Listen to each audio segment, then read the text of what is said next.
Thanks for staying with us. We're still discussing transparency in governance, and this conversation obviously started when the Lagos State's books were open. Somebody went to... Mr. Funsho Doherty went into digging through the figures, and then the government has responded. And then we're looking at, yes, Lagos State was the focus. However, Lagos is not Nigeria. There are 36 states, and it's important that we have same transparency across all the nation, all the various states. And that's why we're opening up this conversation to see how we can ensure transparency. There's a reason I am even completely avoiding Lagos State in this equation. The reason is because last administration, Governor of Rivers State at the time, Wiki, had called on all South governors and asked them, where is our ecological fund and why are you suffering flooding? One of the most affected states was Delta State.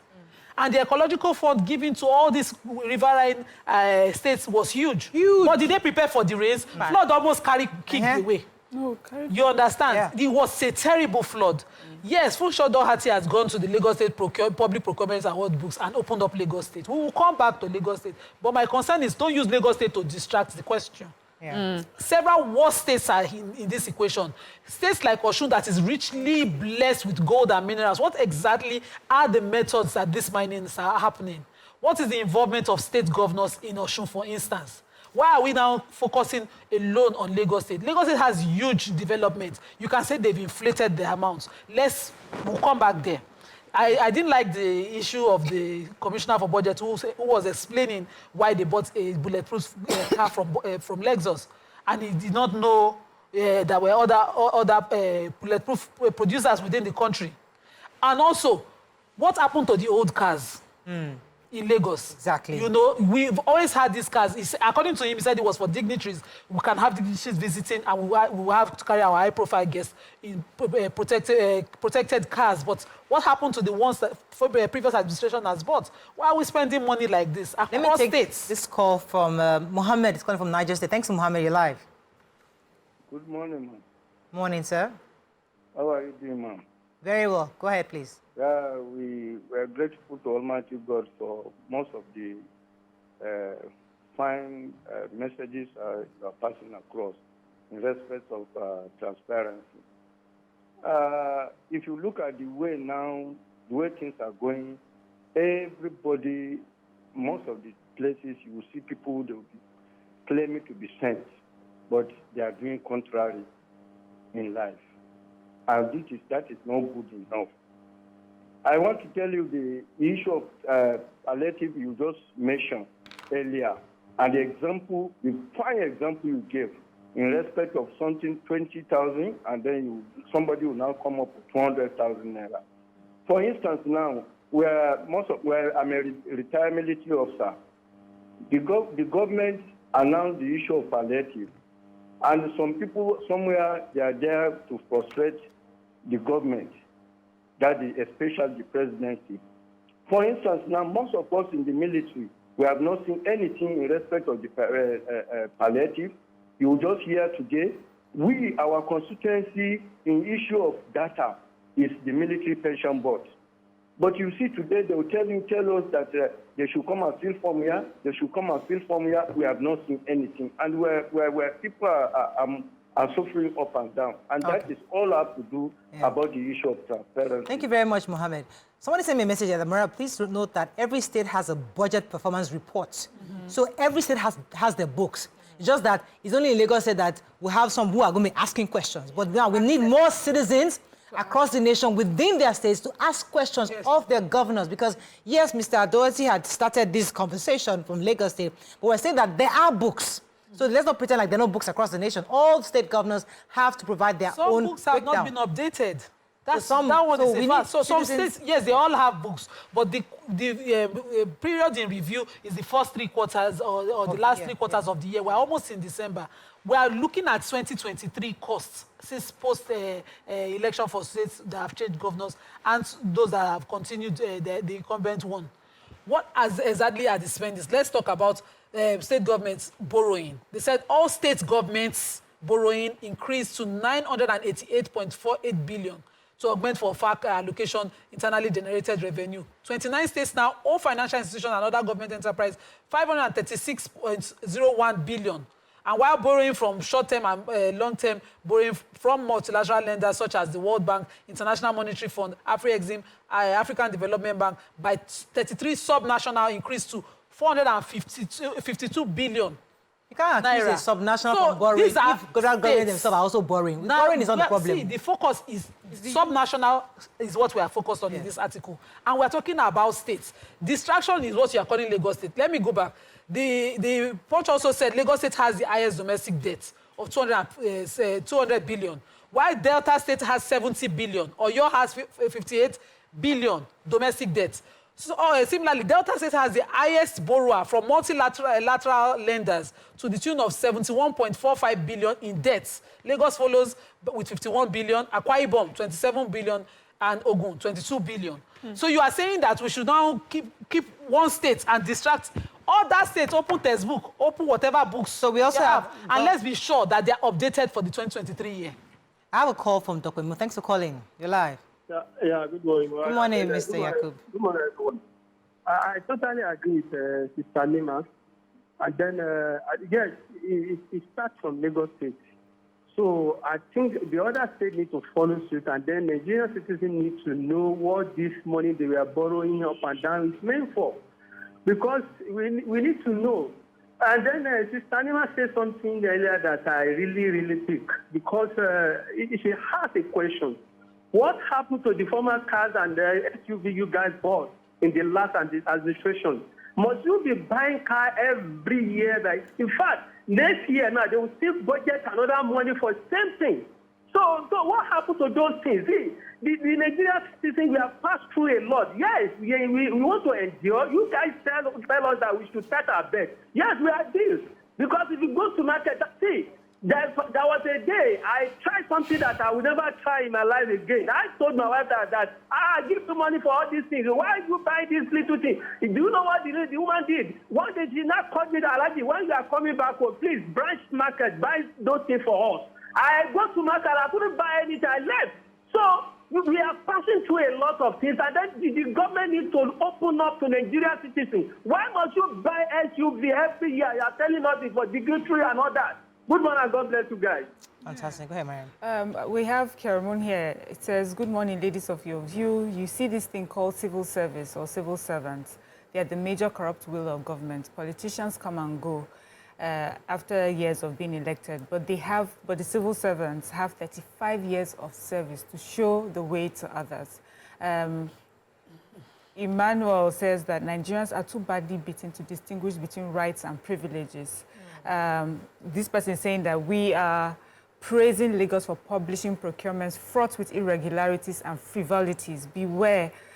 Be aware the procurement website is not a Lagos initiative, as it's a World Bank funding to aid transparency. So this person is basically saying that, putting Lagos aside and saying, because Lagos opened these books and is able to discuss that, that does not absolve it completely.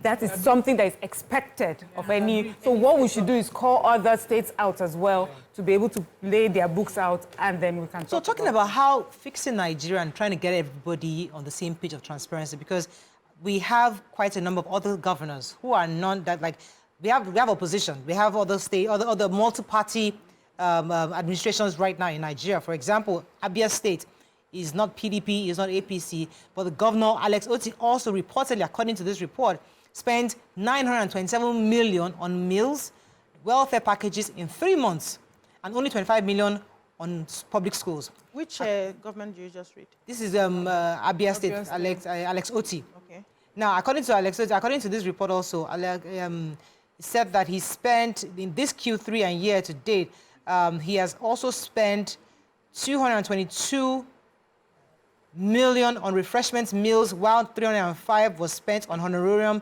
and sitting allowance for government officials within July and September. Now, as I said, these are all based on what we're seeing according to various reports. But the point is that Nigerians, we're not going to fix Nigeria from outside in. Yes. Those of us, everybody, regardless of where you're from, whatever party, whatever group you belong to, it has to be from inside, us making an intentional decision. So you know what? Just because of the economic situations, we will not have these things. All the fact that you come to the government's house and you have to be given some kind of a drink. Right now, we don't have it. We can't give refreshment. Remember when Buhari resumed, one of the first meetings they had, They only had water. Yes. And a Nigerian brand for tea or something. Yeah, and they had a lot of these soft tom and everything. They didn't have the regular sweets. Usually you have like lots of... But after a few years. After a few years, I don't know after a few years. See, I like how you went to, how you finally ended it, because where you were going before, I was wondering where you were going to, but how you now let us, or made us understand that it's not about party. It's not a political party thing. Yeah. The hunger that is catching us is catching everybody, irrespective of what political party you belong in. Absolutely. Now, it's for Nigerians to unite and decide what they want and what they don't want, what they can afford and what they cannot afford. A governor in, I think, Osun State, they said they spent 2 billion on meals, welfare, runs office with 6 billion in 3 months. What did you do with 6 billion naira in 3 months? Do you have to eat when you come to the office? It's a business. I'm not going to, I have a small office. I'm not going to be hosting you when you come to my office. You're coming for business. We discuss and you go. I coach you and you go. You buy market and you go. I'm not going to offer you anything. It's business. So is that... What standards do we want to have for our workplaces? And that's why we see that sometimes people who are supposed to be doing the work are not doing the work because they are concerned with other extra things that are not supposed to be necessary. So we must speak. We must tell the government, we don't have enough money for all these largesse we're doing. We cannot afford it right now. We're not spending money on meals. Eat in your house, Uncle Governor, before you step out to go and do your work. If you want to do lunch, go on a break, go spend your money in the restaurant, eat your lunch or come back, or send your aides to get you lunch and then pay with your money out of pocket. Government can no longer provide lunch. Government can no longer provide coffee. Government can no longer provide perfumes. We must list out those things that are hindering our progress. I took in a newspaper today, a school in Abuja, FCT, they don't have chairs. They don't have a classroom. They don't have a blackboard. They are sitting very close to the dump site, and we are buying perfumes for office. Nigerians must sit up and ask the right questions. And we're also going to be demanding that every state, it's not just about Lagos State right now, every state is culpable and they must open their books.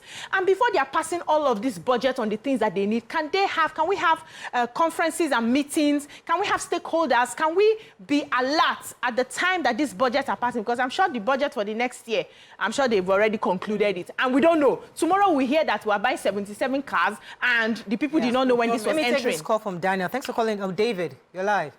Who has done everything in Ogun State, Oshoba, did everything.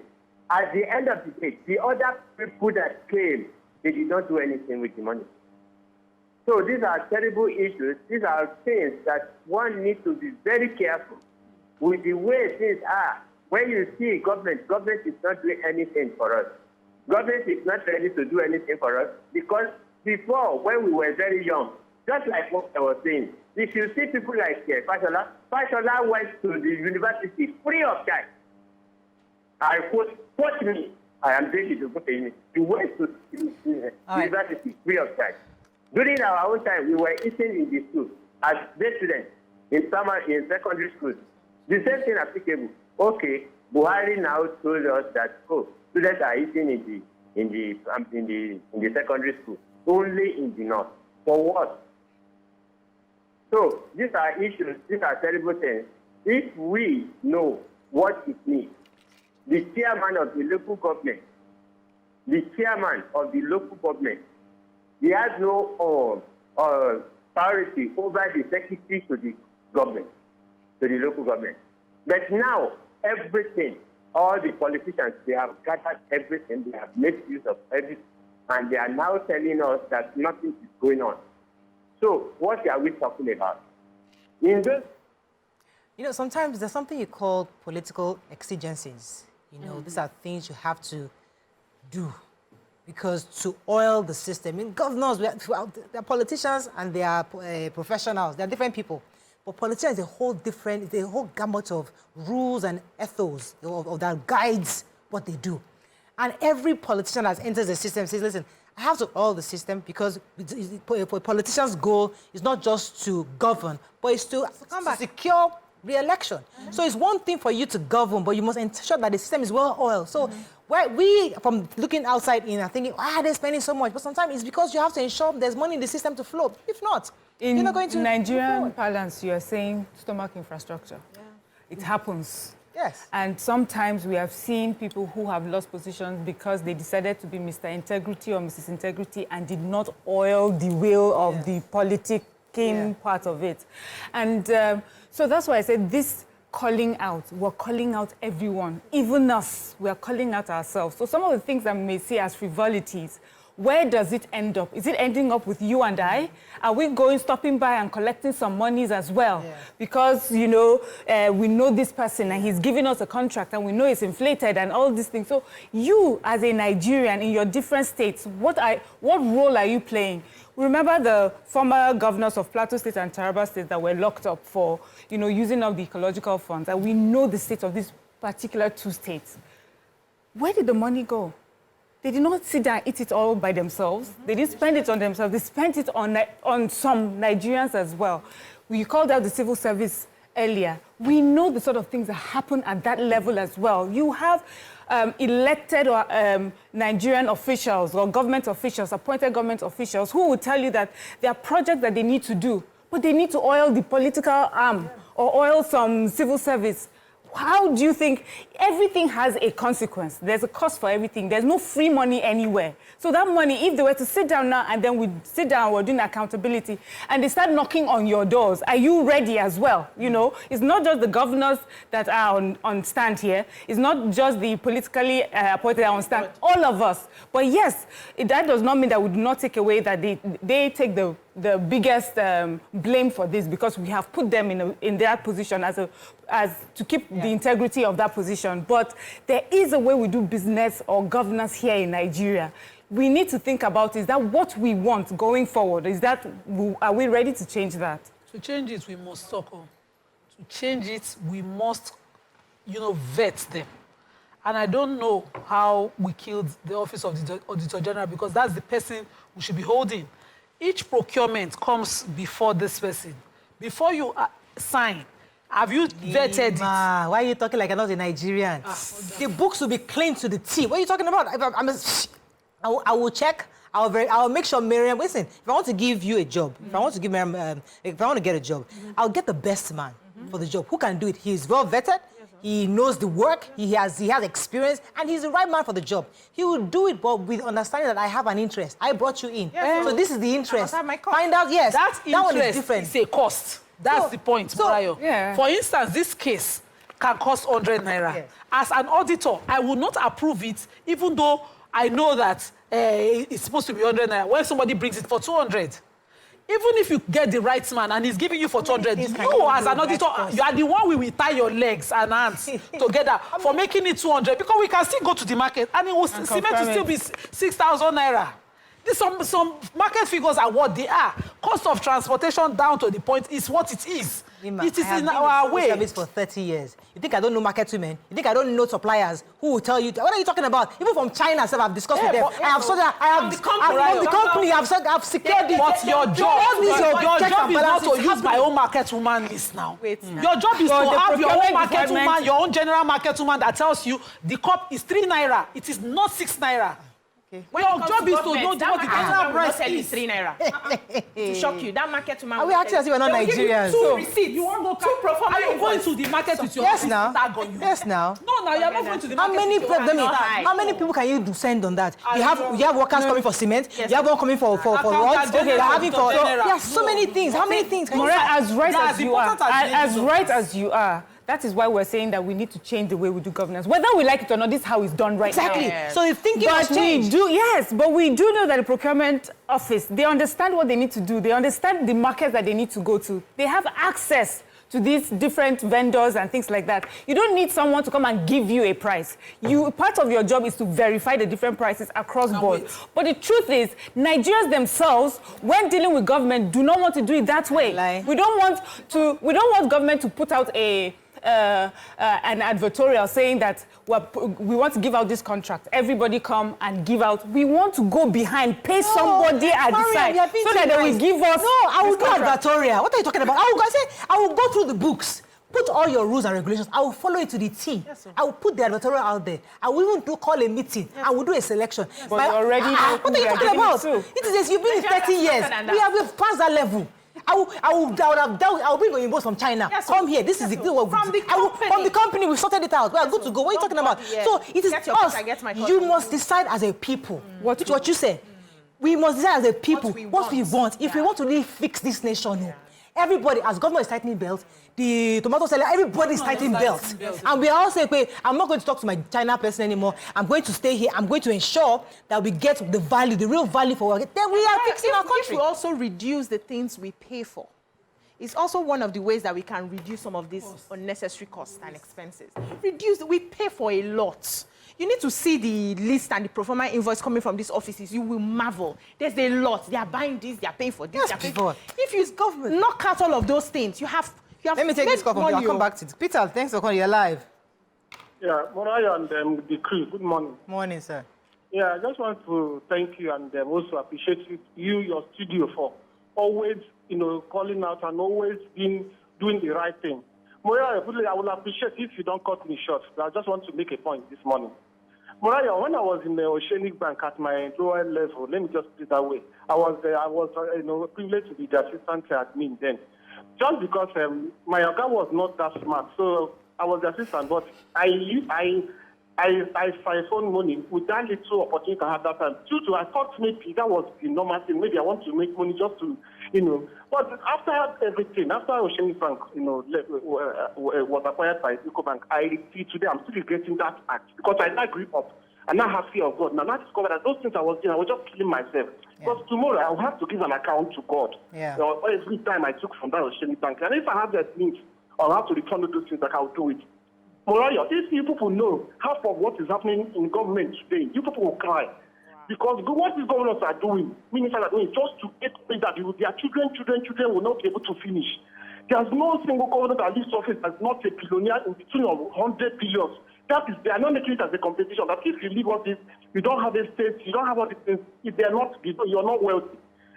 And children are beginning to grow up to have this mentality that stealing money now is not the best. Look at the way the Yahoo boys, if we talk to any Yahoo boy on the street, they will tell you after the government, all of us are stealing money. If we continue this way, Nigeria will never move forward. Thank you very much, Peter. Thank you very much. Yes. Comments on social media? Yeah. Comments. Yes, we just can't continue. I admire that Peter was able to say this publicly. Yes, that's what he has done. Yeah. We will always, the nature will find a vacuum or they will fill up a vacuum. You always, when there's a loophole in the system, we'll definitely find a way. We'll fill it in. So that was it. I remember one of my very first jobs in a downstream oil sector. And they had done some deal with this person, and then he came and gave me money. I was like, why? Actually, he was sharing money across. I was like, what's this for? Money for? He said, then I was like, no, as per from just girl, well brought up. He said, look at you, foolish girl. You don't know it's where you are working, that's where you will chop. That's why they pay salaries. Yeah. Oh, wow. Yeah, that's why they work. Now they shop. No, they work shop. Work shop. I had that opportunity when I was working. I think when I was in High TV. So many examples. Soyin Suba was my boss, and there was a particular church that the girl, I won't mention the church's name, it still existed, big church. They called from Abuja. They tried to do a deal with me. That you tell when my boss calls, and when this is what you see, this is the figure you say, and this is what I want to say. Unfortunately, I was a just girl, innocent girl. So she called me like, my boss is going to call you. Please say this figure was what we agreed. Of course I did. First time I called Tony Subai. I said, sir, this is what she told me to do. He now called her boss. He should not know that my boss knew her boss. And then she got sacked. Whoa. Because you cannot be doing, because it was my own decision. I could have made money. Same thing happened with a big brand that was offering me so much money. I will never forget, $25,000. That was plenty years ago. Say, Morayo, these are the numbers. You have to decide that no, it was based on that situation, that my boss at the time gave me an official, because then I wasn't entitled to an official. I said, just because you are true, you are legit, because I investigated and I realized that you're true, we're going to give you this vehicle.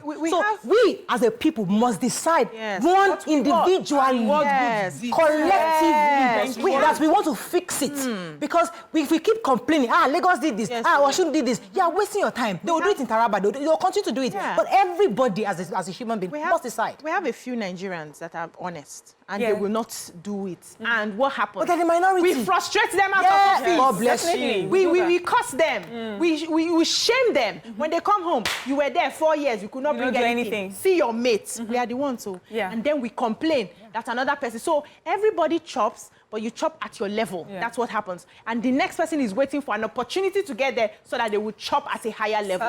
We need to change our mindset. We need to ask ourselves, do I put my personal interest first, or do I put the interest of the nation first?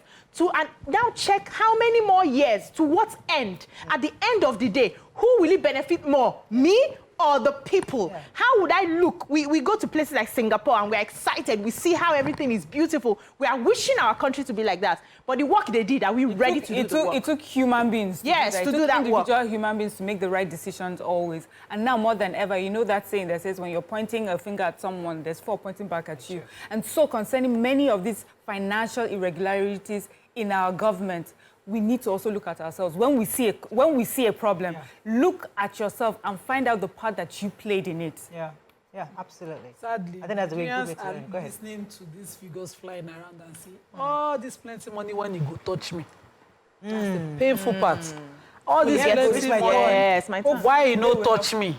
The grievance is not, why are we not seeing it in development? Why, some is just, why didn't I get directly? National cake, so we have these security agencies who should be probing and, you know, doing the right thing, following the money to the, and if they can't find it, take it to court. And they're all sleeping on this. It's just painful. Sharing money with Boko Haram. Because yes, that is all we can take on today's show. But I think, in a nutshell, what Nigerians are saying is that if we are saying renewed hope, it must trickle down and permeate to every sector of society, every strata of governance, from the legislature to the executive, to the judiciary, to the local government, to the state government, to the federal government. Everybody must really believe in this renewed hope, and part of which is tightening up our belt. And we must see that in the numbers we're seeing in the state. I think that's what really Nigerians are talking about when it comes to how we are dealing with the recklessness, the financial recklessness of our governors. That's all we can take on today's show. Have a great day. We'll see you tomorrow. Bye for now.